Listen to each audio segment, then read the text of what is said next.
This is the INKPULP podcast. All right. Look at that. Here we are. I really, really like that bumper. I really like that a lot. Short, sweet, just like me. Really well done. Whoever produced that for you deserves all the money that they got. What's going on? It's a day later. We did this a couple of days ago. I'm not used to doing it in this level of frequency, but I sure as heck like it. What's going on with you? What were we talk about last time? We talked about conventions. We covered our con season last time up until New York, which you weren't at, but I was at, and we said we could talk about that a bit. But Let's do plenty of shit to talk about if you want to talk. Man, things are going to come up. Let's just talk organically. You want to start with the New York show? How was that for you? I went into New York feeling completely fried from the 13 shows I had done this year up until New York. Okay. You did 13 shows. 13 shows. Is that a lot for you, or is that like... That's a lot for me. That's most I've ever done. In your life? What? In your entire career, in your working career? In a single con season, I believe so. Mm-hmm. I mean, it's possible I did that many when I was trying to break in, but that was a whole different show experience. I think it's a lot more tiring to do it the way we're doing it now than the break-in days. I don't know. What do you think? I mean, the break-in days, you didn't have to be there when it opened. You had to. The break-in days, listen. I don't want to belabor this point, okay? But you're old. We're well aware of that. What I mean? All right, so that's what crossed this is. Like this half isn't... century this year. You know what I mean? Like half century. You ever think about that? You're half. Yeah. I love how we're not belaboring the point. That's really. It's just like a lot of years to be alive. All right. Anyway. So I was just fried. I guess because I'm also doing so much on top of the conventions, building the INKPULP instruction business, building my art business. This was just about spreading the word this year about instruction and things I'm doing and connecting with people on the con floor and all that jazz. So, and New York's the big one. I mean, of all the shows we do, it's the hardest one, I think. How do you figure? Why is it difficult? Well, because the show goes, first off, you're in New York. So, it's not like a chill city where like in Seattle, it's a huge show, and Seattle's not as big, but it's of the shows I did the biggest until New York. But Seattle's a chill city. You go out at night, it's pretty chill. When you walk to the con, aside from the hordes of people at the convention center, it's pretty chill. New York is, you step outside and it's New York, which I love. I'm not saying I don't enjoy it. I love it, but it's just, it takes energy. Okay. And also New York goes late and nothing's easy to get to. And I shouldn't say easy. Nothing's quick to get to. So the show goes late. So when you've got, like we talked about last time, some people who don't have the luxury of having an art dealer like we do, they're staying until it closes to get as much of the con sales they can get. Then they got to go back to the hotel, and then you got to pick a restaurant. Restaurant is, like getting a cab or an Uber in New York is generally a waste of time around dinner time because traffic is so bad. I mean, you could wait for I remember one night Jim was waiting for his Uber for 25 minutes, and it was literally 3 blocks away. He ended up walking to the Uber to save time, but he showed up about an hour late to dinner. Anyways. So you're walking, which I love about New York too, is you walk. But, you're looking at show ends at 8 because Artist Alley closes an hour later than the convention in New York. So no other convention goes that late. And why is that? Is it just like they're maximizing for people to come in after work or something? Is that what it is? I don't know. It's, people like Jim explained to me that they really like that because the convention floor closes down, and then you get this rush of people in the last hour. Okay. All right. So, we're making dinner reservations for 8:30, 9 o'clock, and having a nice meal and a few drinks, and you're getting to bed not terribly late, but midnight, and then just getting up early and doing it all over. And it's 4 days of that. Yikes. And then the show Midnight. itself that's where I think I had the most trouble. It was just so crowded and so noisy and so overwhelming. You're talking about Artist Alley? It was crowded and noisy? Yeah, this year was insane. Really? It was really insane. Really? The show had 200,000 people this year. That's the most Woo. New York's ever had.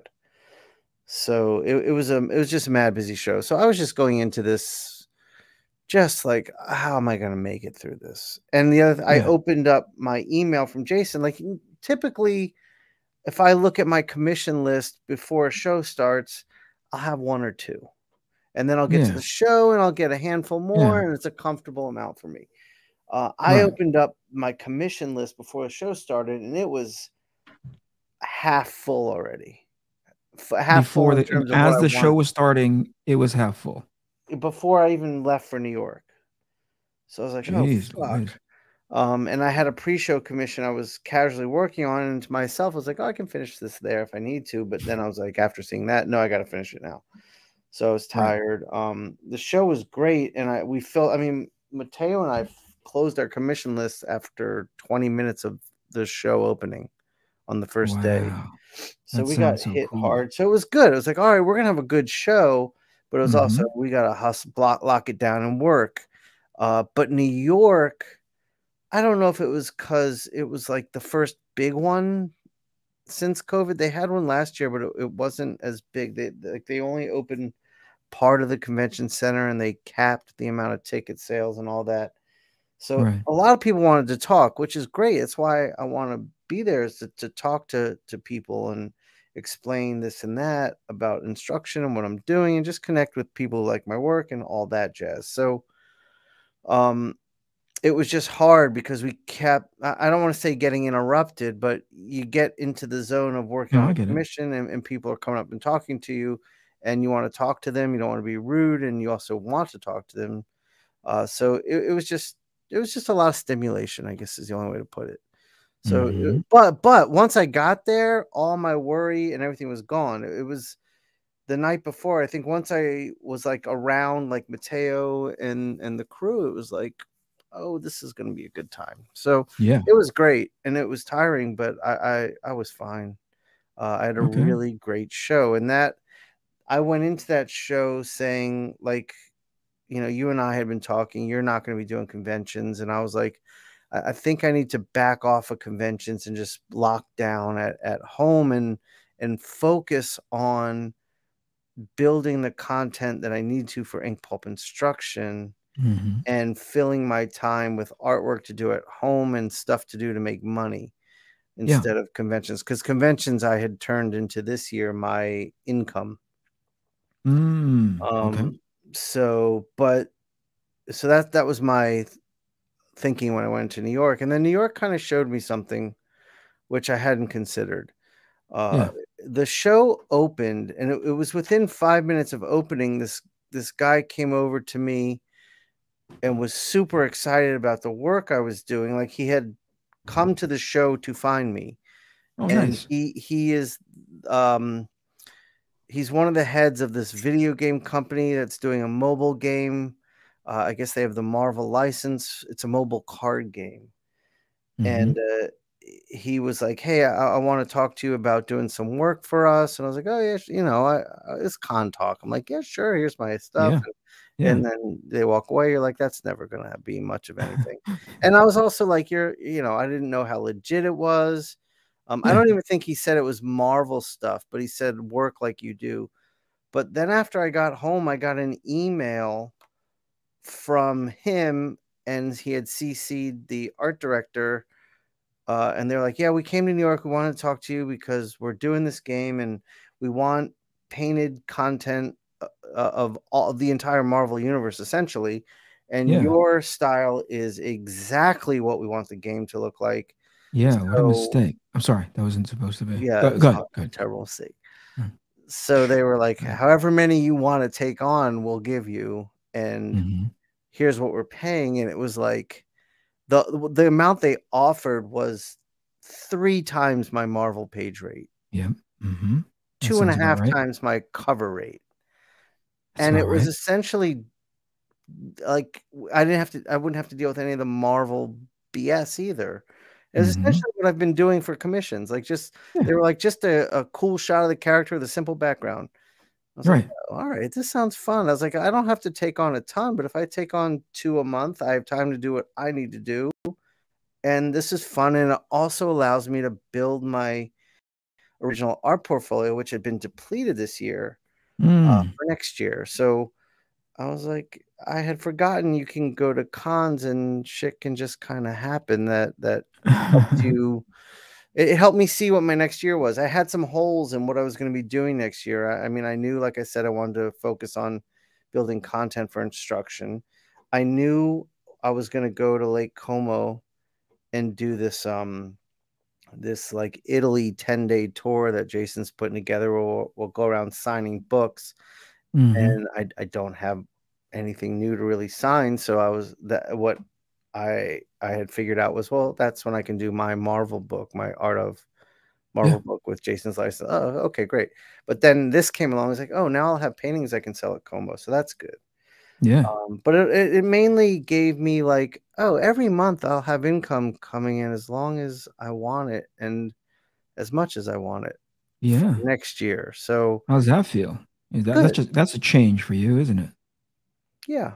Yeah. Yeah. It's a change in that anytime freelance had come my way in the past few years, I had to turn it down because the amount of time it would ask of me and the amount of pay it would give me just didn't even up. It was like, oh, Yeah. I won't be able to put time into my other stuff. I Right. won't be able to do this. And then I'll be scrambling to make ends meet. And I Right. just like, I am done with that game. Yeah, So boy. this was a nice little surprise. And it also, I mean, I'm getting paid to learn more about my painting, which is what I've really been enjoying.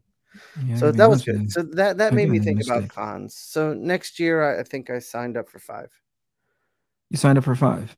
Yeah, Which ones? Do you know off the top of your head? yeah, I do. I'm gonna do Emerald City Yeah. in March, um, mainly because that's when I can get close to seeing you. That's when I know I'll see Mateo. It's like I'll see everyone, and it's I a didn't know fun that show to Maddie was do. going to Emerald City. Yeah, yeah, that we talked about. I mean, we had this conversation since Emerald City this year about what shows we're going to do next year. Mm. And Matt was like, "I'm not going to do Heroes," and we were juggling between this small show in Lexington or Emerald City, and it just seemed Emerald City was the place to go. So Mm. we're going to do that. And then I am going to do the small show in Lexington. It's a tiny little show, but it's Jim's colorist helps organize and bring in the talent, but he also Oh, sure. knows someone who works at the Woodford Still, and Woodford's my favorite bourbon, so we're gonna get like this private tour of the still. So that's why I'm going. I Yeah, want to see that. because you're a lush and you can't help yourself. Totally, totally. So then Nice. after that, I'm gonna do Como at the end of May. So I'm not gonna do anything in April. And then after Como, I'm not doing anything in June, July, August, or September, I don't think. That's going to be my time to lock down and focus on content for instruction and Mm. doing my paintings. And I've got a bunch of things going on too. So then I'm going to do New York. I'm going to do Lightbox. Mm. Mm-hmm. And I want to do Baltimore, but I think that's 3 in a month, and I'm not going to do that. And then I'm going to do Tokyo at the end of next year because in New York, the other thing that happened was the organizers of Tokyo Comic Con came over and invited us. Really? Yeah. Who's us? Well, they spoke to Mateo and I, and while talking, we were like, "We need to talk to Jason," because they were saying we want to bring in a lot of you guys. I mean, not bring in. They don't pay for your trip. That's Right. how the shows in Japan are. They don't fly you in, fly you out, put you up, and all that. But um, there which baffles me. I wouldn't have guessed this. There is a huge market and interest in American comic book style art in Japan. So I know through our friend Peach and her husband Yo, because Mateo and Jim did this show before, that they help you line up pre-show commissions and stuff, and they both did very well. So it'll be a nice experience. I'm going to bring the whole family to Tokyo for that. You've never been to Tokyo before? I've never been, no. Have you? Nice. Yes. It's going to be fun. Yeah, I'm excited about that. So that's what I'm doing next year. You're a busy man. You got stuff that you're doing. I have a lot I'm doing, yeah. That feels like 2 years worth of work, 2 years worth of activities, more if not 3. That's kind of what I feel like I'm living, but it's, I'll tell you this, Eric. Tell me. All the work I've put in over the past few years to build all the things I want to build, to create a life that allows me the time to work on my own books and do what I want to do, and not have to deal with corporations that much. All the struggle, something started to click this year, and it feels like it's starting to work. You can say that it's me. Was it me? I think you were a big part of it. If I'm being honest. No. I think I was the whole. I think I was all of it. Like, no, I sincerely, you were a big part of it. You were a big part of it. But I don't accept that. I'm going to say like I'm. Sincerely, it was all you. Yeah, just me. It's just about me and my ego and how I spread love and joy. Yeah. And inspiration. I'm pretty much like a walking, talking, shaven head muse for you.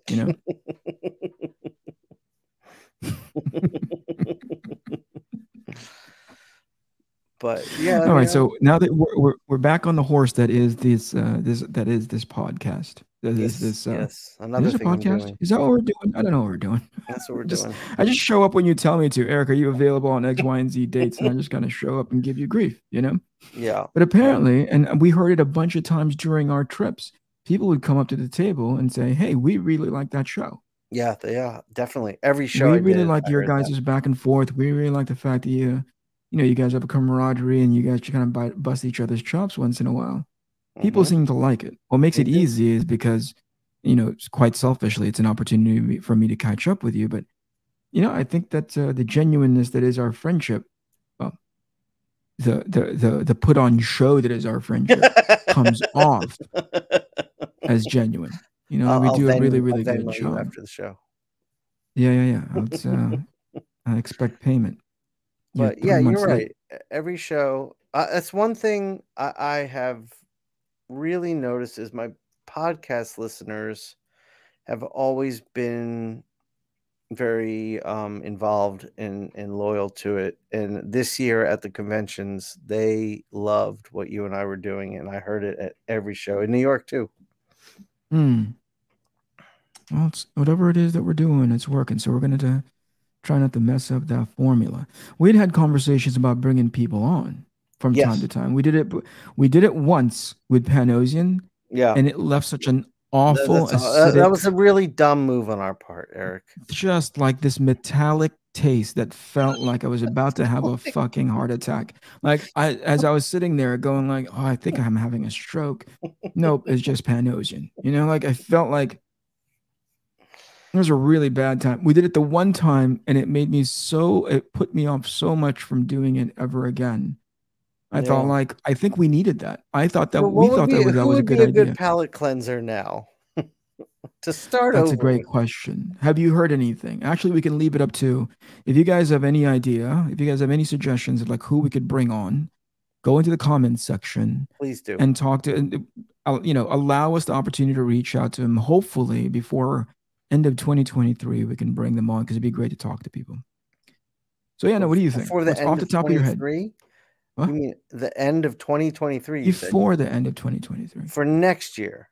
For next year, yeah. Okay.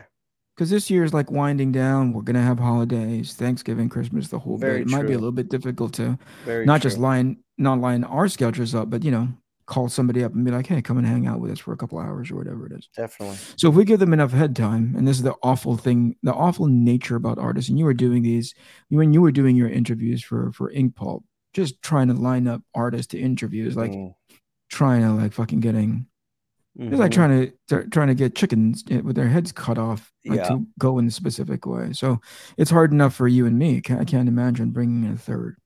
Yeah, so palate cleanser wise, who do you have in mind? Who would be an amazing? Yo, let's bring them on. I got an idea. I got one. I think we should bring Tommy on. Tommy. Oh, that's a great idea. Tommy Lee Edwards would be an amazing person to have on. If he doesn't bring his like persona with him, it's a little hard to talk to that guy. See, you're already starting on that one. Tommy, him by himself is awesome. When he brings in, what's the guy's name? Tom Ross. when he brings in that guy. Anyway, so it'd be great. That's one. Okay. I mean, Mateo. We should do Mateo.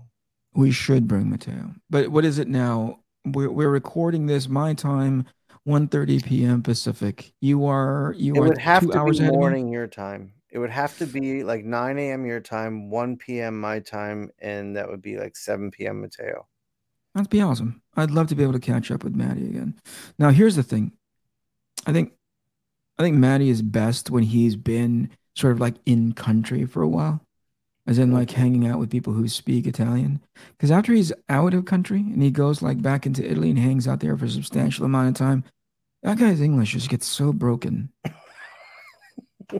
It's hard enough to understand. Like sometimes he tries jokes out in English. I'm like, that's not working. I'll laugh because we're friends, which is like generally. Wait. That's after he's. I have an idea. Are you gonna? I mean, I know you're not gonna table anything, but are you gonna come down for Seattle at all, like to hang for a day? I mean, that's an easy train ride for me. So I'll bring the Mevos and we can do it in room. That would be fun. Yeah. Easy, let's do that. Or I mean, I bet you if we call them tomorrow and be like, hey, next week we're gonna do this thing. Can we get you? I mean, we can have both. You know. Oh, definitely. Yeah, he'd be down to hang out for a little bit. I agree. But like I said, he needs a little bit of time. So like before we start, before we start kind of going live, I think we should spend a little bit of time getting his English in order, getting him back up to speed, because it's been a while since he had done any shows before in New York. It must have been nightmarish. No, we just saw each other in Emerald City like a month and a half before that. Really? Yeah. Was he speaking broken English at that point, or? That poor guy. Yeah, I know. I'm giving him such a hard time. Well, here's the thing. In New York, New York, Loli was with him. So I was in a room where all I heard was Italian. Yeah, that's stupid. Loli is just what do you call an enabler. Anyway, I'm giving that guy a really, really hard time. Mateo's English is impeccable. Probably better than mine in any given time, but yeah, I miss that dude. I would love to be able to hang out with. And if we can bring you, me, him, and Decal, it's just like hanging out at dinner, you know? Yeah, we could bring him onto his show. Jeff will be typical Jeff because he's just like freaking quiet all the time. It'll be great. Yeah. But Tommy, definitely that would be great. I wouldn't mind having, we always somehow manage to bring Jason around when we're chit-chatting about our show. I'd like to be able to talk to Jay about like Schechter? I always find it fascinating his journey to where he is now, managing as many clients as he has. Sure. Now, to be fair, when he was in partnership with Comic Sketch Art, the business was a lot bigger. It was more of a, how would you say? It was like more of a machine back then. Right? Yeah. And, full disclosure, we had conversations with him behind the scenes and we're like, Jay, this may be getting to a point in which your clientele list is so big and so long, you might not be able to offer the kind of TLC that you used to be able to, or at least it would just, not because for the lack of wanting to, but just the nature of managing that much talent at any given time. Right. So I remember having that conversation with him. Ever since they dissolved their partnership, I feel like he's trying to get back into not just running the business as it's become now, because in the beginning it was just between me and Stefan Roux, who he was managing, and we were going up and down the East Coast to as many comic book shows for as many weekends. But now you fast forward to where we are, and it's like, he's talking about how crazy his setup is going to be for or it needs to be for San Diego next year in order to make all his business ventures work. So Mm-hmm. you do that comparison and contrasting, and it's like, oh, that's an interesting thing to talk about, you know? Yeah. Well, Jason, I think Now we'd love to do it. I know the awful thing is, his English is worse than Mateo's. It's like trying to pull like trying to have a conversation with Jason that doesn't end up just like, yep, nope, maybe Yeah. chicken piccata. The guy's like a really simple creature. You know what I mean? Yeah, He's not like not a communicator, one might no, say. so I think that would be I wouldn't say that it would be a tough conversation. It would be a tough interview. It wouldn't be a tough sort of like podcast, but I'd say that it would be like, yeah, we would have to compel him to do a little bit more talking. But I think if you lob enough sort of if you set up enough sort of balls for Jason and tee it up for him, I think he'll do great. What about you? Who do Yeah, you I think? agree. Yeah. I think that's a good one, getting Jay on here. You know who I'd like to get on here if we could really dive into like maybe some I'd love to get Dave and talk Dave about Johnson. the art of comic book covers. Yeah. A, Yeah. because he's the best, and B, because he's full of opinions on it, as he should be with the knowledge he has, and he's not afraid to Sure. say them. So Yeah. I think that'd be good.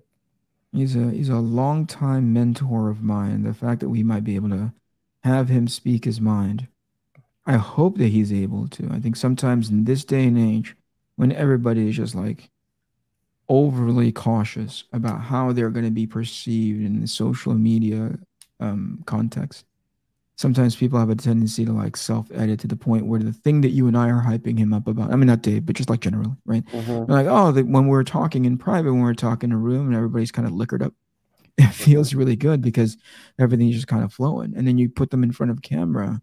Number one, they're self-conscious about it. Number two, they've got this cloud hanging over them, like, oh, any bad thing that I say could potentially. Actually, no, not even that. Anything I could say. It's not even necessarily have to be controversial or bad. Anything that I could say could potentially just end up, helping to bury me later. And like, geez, everybody's afraid for everything nowadays, man. Yeah, I mean, I like that you and I aren't. I don't think people should be afraid. If you know who you are, I don't know what you're afraid of. I I don't know. think that's Maybe key. I that's think you captured it well. It's like, I think a lot of people don't know who they are. yeah. I I think a agree. lot I of people agree with just, that. they put on a show for who they think, would be the most like entertaining, a sort of a personality type that they think is like could capture people, but hardly ever is it like who they are as a human being, who they are, but like, in when the camera's not on. Right. I mean, Right. you and I could go down into the, but I don't want to talk about too many people too much. Right. I just come to find that as I speak to, and here's another thing that got taxing about um, going to shows, right? I never really felt like, and this is probably a me issue. I never really felt like I was having genuine conversations with people. Did you ever get that feeling? Yeah, definitely. I have isolated myself from this industry because it has sickened me so much. I have friends in this industry, and when I go to conventions, that's all I do. I see my friends. I Yeah, don't go to yeah, dinners with editors. I don't try to go network anymore. I don't go to the parties. I don't do any of that. yeah. And I agree with you. It doesn't feel good. Um, in a Yeah, lot I of ways. see. We've hung out with a handful of people. Again, they shall remain nameless. We've Hmm. hung out with a group of people where I'm like, this is a weird conversation because I'm just Yeah. trying to ask you how you are, Yeah. how you're doing, and you immediately start talking about the latest, hottest thing that you're doing for company X, Y, or Z. You Right. know, Right. we never get a chance to talk about you and your family, or them and the family, them and like, all the aspirational things that they're trying to do. And when you do have an opportunity to do that with people, it's super refreshing. But it's like 3 days worth of people putting on a show or putting on a mask, putting on a character, Sure. and I'm like, I don't care about that stupid Yeah. shit. Yeah. Yeah. Yeah. Like, Yeah. I agree with you. we rarely get a chance to see each other. Why would I want to care for the presentation version of you? And Right. especially Yeah. most importantly because the presentation of you sucks. Yeah. Yeah. The And it's presentation so version of you transparent. is like absolute. You think it's entertaining, but from my perspective, it stinks. It stinks. So yeah, that's to me. There's so many things that helped me understand why shows weren't as lucrative, not just even financially, but also from the personal experience end. Why Yeah. they weren't as lucrative as they used to be. And I'm telling you, if it wasn't for the fact that you guys were there, if it wasn't for the fact that you guys were there, there'd be zero incentive for me to go. All right, the business of comic book shows often, and by the way, I want you to add to this, is often stood up by your popularity based on the book that you're working on, not necessarily because you bring anything to. It's not because you stood it up yourself, but because the book already has a built-in kind of audience, expectation, legacy, what have you, and then you're there, and then people show up because you're the guy, right? Yeah, very much so. Or there is this sort of like synthetic way that you end up interacting with people, and that's starting to feel a little weird to me. Yeah, it's very weird. Anyone who came up to me and like we'd say hi, and like if the next question was like, "So what are you working on?" And then it was like, "Oh, I don't want to be in this conversation anymore." Like I just that's not the conversation I want. Are you talking about from when you're talking to a guy like a fan, or are you talking about like no, like another pro or another artist, like you know, you run into them on the con floor, or as you're walking to dinner, you bump into people, and then it's like, oh, I thought we could have better conversation than that. I think that question, and I don't know why, it's right for me. It's like right along the lines of, "How's your show going so far?" Oh yeah, that's the other one. That's which I fucking hate. I can't really stand it. I think it's because it's an easy one to ask. Are you having a good show? And it comes off genuine. I think it's trying to come off from a genuine place that cares. Are you having a good show so far? That's a pretty good question. Are you, but it really has become sort of just like this go-to talking point. You might as well take out like a fucking index card from your pocket and be like, how do I start this conversation with this that's me being cynical. I mean, part of me is like, I get it, we're all fried, we're at a con, but I could never, like, when I first see you at a show, that's not the conversation, that it never goes there. And like, if I'm friendly with someone, like for example, like Mike Huddleston's not someone I know very deeply, but I've become friendly with, mainly because he's so close with Jim, and I got to meet him through Jim, and he's been at more shows now that he's part of this whole 3 Worlds, 3 Moons book, or it's not even a book, it's bigger than that, whatever it is, a business. But when I run into Mike, it's always a nice conversation, and it's a personable one, and it's never like, what are you working on? How's your show going? You always want to reserve that question for like 50th down on the list, Yeah. But even really, then it doesn't. Like, what answer are you gonna get? I'm having a shitty show. It's going great. Like, I mean, what else? What else is there to say?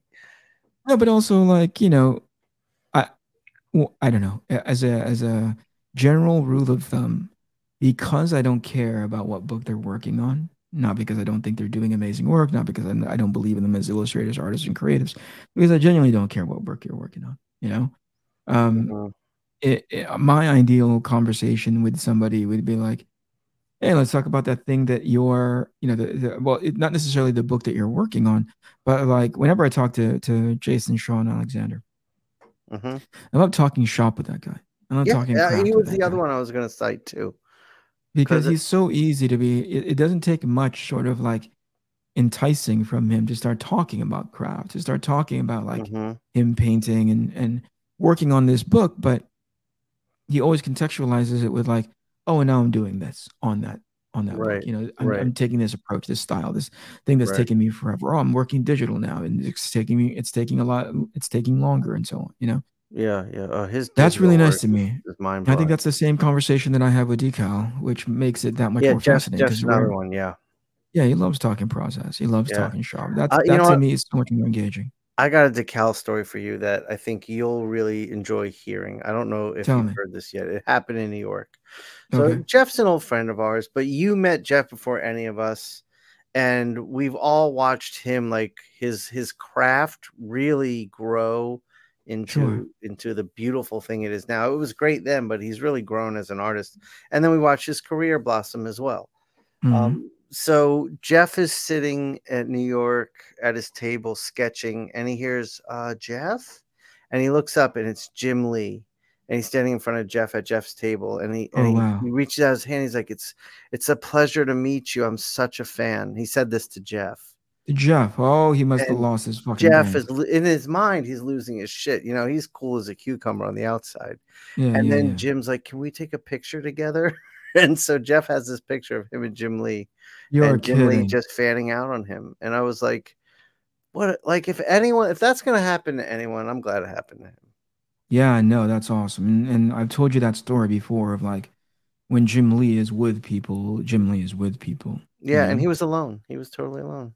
Yeah, the thing about, I know he gets a lot of flack now for all the potential, right? Like alleged mishandling of how he did with DC, but I don't know Jim in that capacity. Oh, I I don't don't know even him know as what you're like DC talking about. boss, you know? Yeah. I know him as Jim from like Wildstorm days, right? Yeah. Well, And yeah. that guy was nothing but like supportive of me. I can only speak of myself, but I also saw him do this with the other artists in the studio. I can only say that I can speak about my my experiences with him, which was he was really creatively forward. He was supportive of us being creatively forward. He never came off as a guy that was like, he never put on any sort of airs of me being, him being Jim Lee and I have the number one selling comic book in all of freaking comic book history. Like it never came off that way. It Yeah. was more like Jim is in the pit and he happens to be drawing and he's drawing this book that would potentially become Hush and just blow people away. But I remember him, I was working on this book called Cybernary Yes. or something. I can't remember if it was It Cybernary was or the thing that I Cybernary. didn't end up doing with Warren Ellis. But way Oh, back in the oh, day, oh, oh, oh. I was working on these pages and Jim saw it and he was like, "Holy cow, do you want to color this too?" And I said, "I'd love to, but this book would never come out, you know?" And he said, "I like that. I like the fact that you know your own limitations." Oh, And wow. he's that guy, Yeah. he will open up the doors for you and say, "Go be as creative as possible." Yeah, that's nice. Do you want to be that level of creative? But he also has a level of respect for people who understand, like, but I gotta stay accountable for this work that I have. Mm-hmm. Offline, I'll tell you about a phone call that back then my then girlfriend and I were privy to because he was just so upset with the people on the other end of the phone that I think he just couldn't help himself. And as quickly as he could, because he realized that, you know, my girlfriend was visiting the studio, he apologized profusely for taking it to that level in front of mixed company, Mm-hmm. right? But it was it. I don't have any from a personal, professional perspective in the capacity that I worked with him. I don't have anything bad to say about that guy. Mm-hmm. So I'm not surprised that when he's going up to Jeff and you know just geeking out over him, I don't think that's put on. I don't think that's like a just a fake mask that he puts on for people. I think he's No, no. genuinely Yeah, interested. I wouldn't guess so. He had nothing to gain from putting on a mask for that. I mean, Yeah, he could have just walked right by Jeff's table. Jeff was drawing. He didn't even see him there. yeah, yeah. Another thing that happened was I can't remember. Are you friendly with Peach? I mean, like I met Peach with Tommy. Tommy had known her and Jim had known her. And I met her at one of Tommy's small shows, and I don't remember if that was one you were at. And Nope. then Mateo was there too and met her. And then Mateo and Jim went to Japan. So they got to know her and became friendly with her. And that show we did in North Carolina, we all hung out all weekend. Were you Yeah, there? no. I don't know them. I don't know her at all. I Do you just know who know I'm that. talking about? Yeah, I know that Okay. work. You just never met her? maybe in passing and maybe very Hmm. quickly, but not to the capacity that you guys did, which is like hanging out all weekend and so on. You know, They're awesome people. They're really good people. she and her is it a husband, Yeah, partner? I'm pretty sure it's her. I mean, everyone calls it calls him her husband. I think they are Mm. married. Um, but she doesn't speak hardly any English. Oh, I interesting. think she Okay. speaks more than she lets on, but he does all the translating. So Oh, right on. they have this situation. It's pretty like typically I'm like I look at couples that do this. I'm like, what are you doing? But with them, I get it. He runs the business completely Yeah. and all she has to do is sit back and draw. Oh, Um, so it's pretty tease me cool. some more. That's fucking awesome. Yeah, it's but so what happened at New York was I didn't realize this. She's a sensation. Like I knew she was popular, but Eric You the didn't know this? lines. No. I knew she was popular, but Eric lines like Frank Miller gets like the entire convention was affected Well, by her line. well, Like what do you call it? It doesn't hurt that Marvel really leans into the her output, right? That really leans into her art. She's almost on I every don't know other that sort of they do. alternate I didn't cover. know they did that. I mean, I Oh knew she yeah. was doing stuff at Marvel, but I didn't know what she was doing. I didn't know like, Hmm. but yeah, I mean, like her line was one of the longest I've ever seen at a Comic-Con in Artist Alley. Like it was like Yeah. everyone was like commenting on this, like Oh, dude, you heard about the insane. controversy behind that, right? Well, I wanted to get into that. You're talking about the fight that broke out in the line. A little bit. Yeah. Okay. I only heard about it way after the fact, but continue. Go. All right. So it was cool to see, but it was too much even for her. Like there was a point where I think she was like on the verge of a panic attack and just had to like kind of lay down under the table and draw with her headphones on while her husband just fielded all the stuff in the line. Holy Um, cow. Okay. but I mean, the amount of money they brought home that weekend is it was insane. It, Yeah, I and bet. it's just sides of the business I don't know much about. Like what's what's the company that does all the grading? CGC? CGC. Yeah. So Hmm. they like she was there, and the amount they were paying her just a daily rate to do a few hours with them was it would have like if I made that money in a show, it would have been the Yeah. best show of my life ever. But then she Oh, made a sure, killing on sure. top of it. So they did great, and it was really interesting to see. Uh, really good to see her doing so well, but also it was like, whoa, Yeah. um, Yeah. like Well, if trying she to was overwhelmed understand. by it all, that's pretty crazy. Yeah, it was very crazy. So on the next to last day, and this is the story I heard from them, and I'm not sure if there's some translation stuff going on, but like some lost in translation stuff going on because we kept asking the same question because I didn't really understand it. But they had said that there were comic sketch art people in the line to get signatures. Comic And sketch art people? yes. So I was like, "Are you sure comic sketch art?" And I pulled up the logo. They're like, "Yeah, them." And they were explaining to me that a side of their business is they do the like slabbing and selling of books too, which Okay. they do for all their artists. I guess I wasn't aware they were just collecting signatures and flipping books too from people who Okay. weren't a part of them. Okay. Um, and from what I understand, they were like butting their way through the line and it got into a scuffle at one point. But Wait, wait, why would they bother butting into like was I'm it going were to tell they you. So okay. from what I was told, there was and I don't know exactly who it was doing this Yeah. from that group, but their argument was we paid for an exhibitor's table here, so therefore I have more rights to getting the signature than you do. That can't be true. That Nobody. that's what Yo Peach's husband told me. So I Oh, don't know why he would make that up, but it ended up with those people being removed from the convention and you're not talking being about the allowed people back who in. said that? The comic sketch art people who were doing this were kicked out Okay. and like Yeah. you're not welcome back. Um, Okay. and I haven't like scoured the internet to get more information because I don't really trust what I'm gonna find on the internet. Well, actually, I've heard something similar, and I didn't know the individuals involved.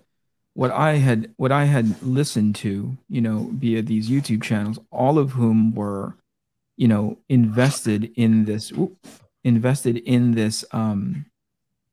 situation because they're collectors, right? Mhm. And so the way I hear tell, again based on multiple videos, was that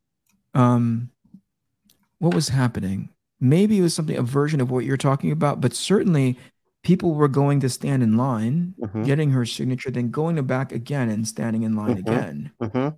And I think there was just at some point, people just had enough of that, because they weren't limiting themselves to like two or three Right, things. and It was like a also, lot. there's more I forgot, that Okay. Yo limited it. Like, he saw them coming back and was like, "No, you've got yours. Like, we're Mm-hmm. doing," like, they were really offering a lot of free stuff for how popular she was. Mm-hmm.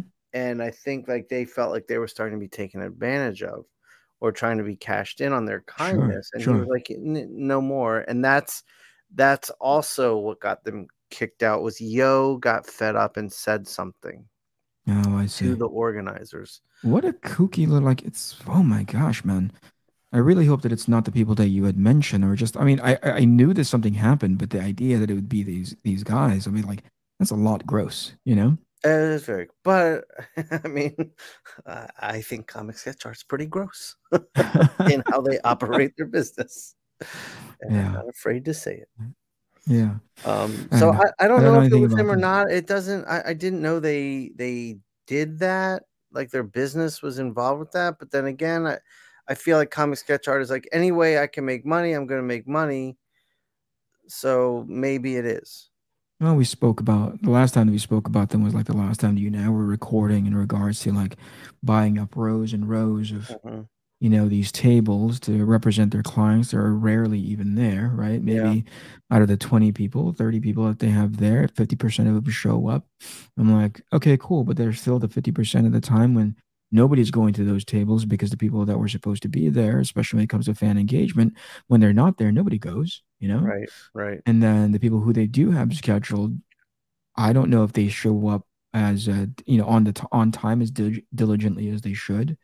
Because to your point, it's like New York, everybody's out the night before. I just don't.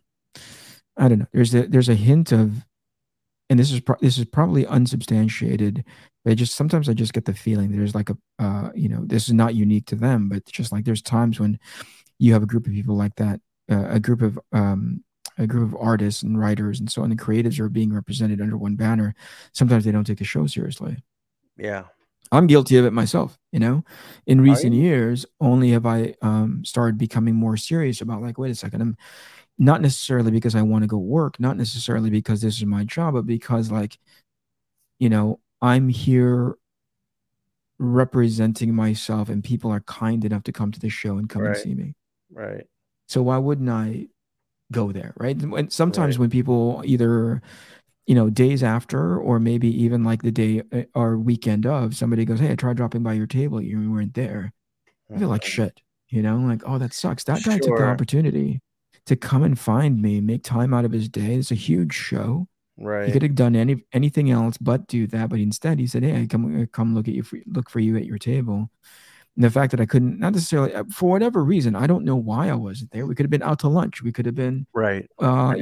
taking our opportunity to walk to the floor because it's the time that we have. It's whatever time that we have, be able to check out the show or like Artist Alley. But Mhm. for whatever reason, we weren't at the table. Regardless, I feel bad not being able to say hi to that guy. Right. Now, Right.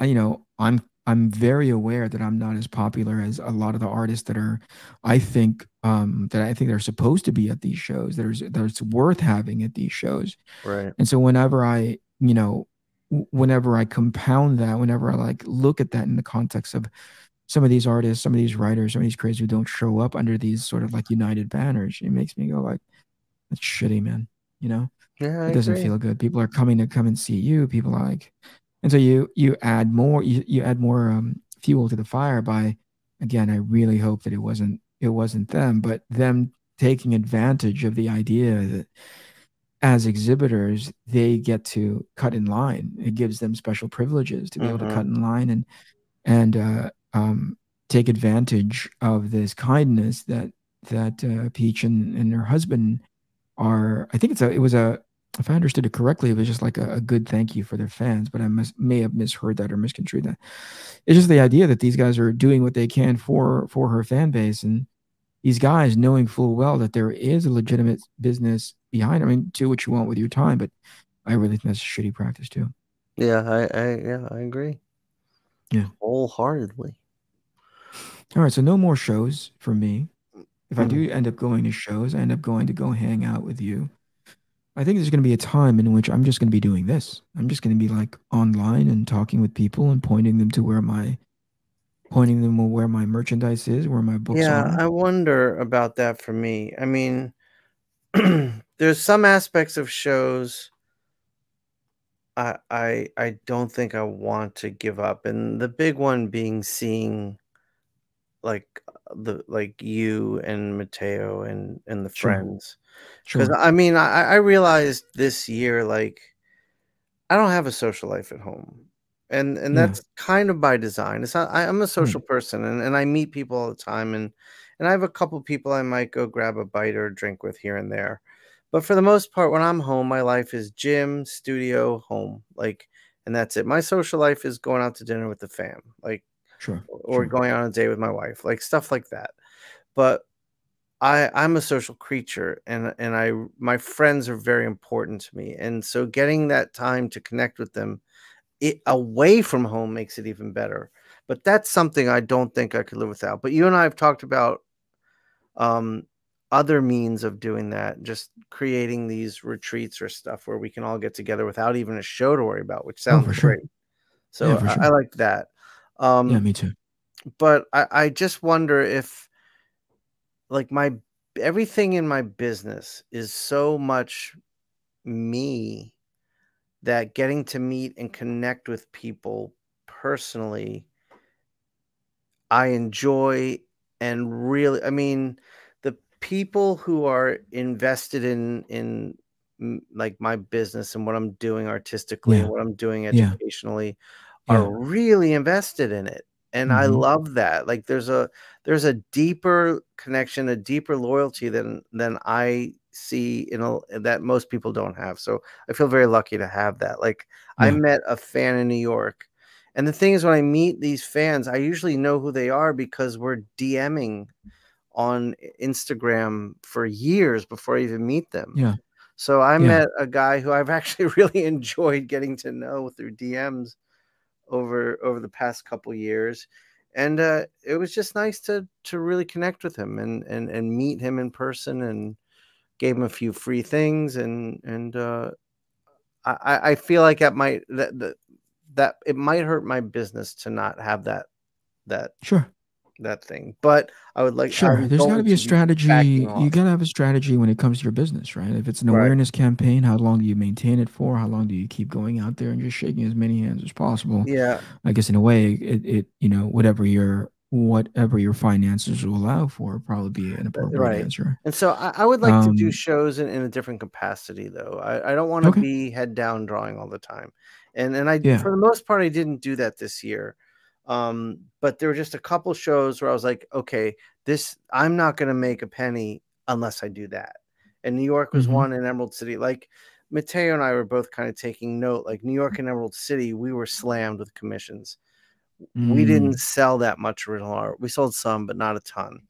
And it sure. was like, all right, that's what this show is. So I do need to make the money. So I'm going to do that. But I'd like to be at a point Yeah. where I don't need to do that. And sure, I can bring commissions, take them before the show and bring them there. But I would like to not have to sit there and draw as much as I have. Oh, That's for something sure. I'd like to back off of. Yeah. No, for sure.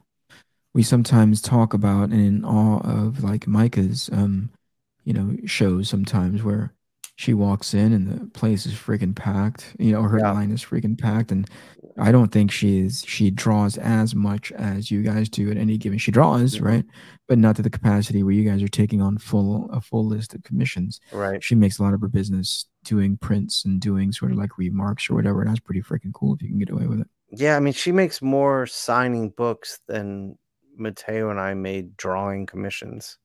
Yeah, yeah. Oh, that's really tough to compare yourself to her, though. You guys are just Sure. like, I don't know. I think your guys' careers are like totally sunsetting at this point. It's just pull down the freaking blinds. Eric, there's an eclipse going on. It's not sunset. Yeah, you guys are pretty much done. Not Mateo. I'll take it, but not Mateo. No. I think Mateo specifically. I think he's like. I want him to look at me, Maddie. Like, look at the camera right now. You're done. You're done. Go find a fork, stick it in. What should he do? Should he start making cheese? Become a cheesemonger in Parma? Yeah, I don't know if that'll do well for him. He's got very like questionable taste when it comes to food. Oh, he was cracking me up all weekend. His father was driving him insane, and the phone calls and the stories. His dad has car issues, and Mateo's away, so his parents were like, "We'll help with the baby." Yeah, but his dad refuses to get a new car, and so it's always breaking down. Yeah. So Mateo's son was a little sick, and Francesca was like struggling, and his parents were like, she's like, "Your parents are on the way," and then they didn't show up, and so Mateo's calling them like, "Where are you?" Sorry for laughing. And his dad gets up at the crack of dawn every morning, or before dawn. It's a certain mushroom season right now. Oh, in yeah. the north area of Parma. It is a lucrative business. Yeah. So he gets up. I think he's got a dog that is specifically trained to sniff. He does, but these mushrooms, you don't need that dog. Okay. It's like there's a line of cars before the sun is up at this farm, waiting for them to open the gates. So he gets into an accident because he's falling asleep. And he can't use the car. So Mateo's losing his mind and is like, "I'm just going to buy you a new car, Dad. I'm just going to buy you a new car." No, I'll get a new car. And they're like, and Mateo's like, "I know you think you can fix it, but you can't fix it." He's like, "No, I know." And then Mateo finds out from his mom, his dad's outside trying to fix it. So that was typical. Yeah. Typical. I wouldn't even say that's like, so that's so very Italian. It's just so very dads. You know what I mean? Totally. Like that generation of dads. All right, that's good. That's a good happy feeling to sign off on the show. What do you think? Sure. I think it's great. I think we've done it. All right. We've done our cool. job. I'm gonna hit this button and then we'll do it. This is the INKPULP podcast. This is the INKPULP podcast. Comics, hip hop, life,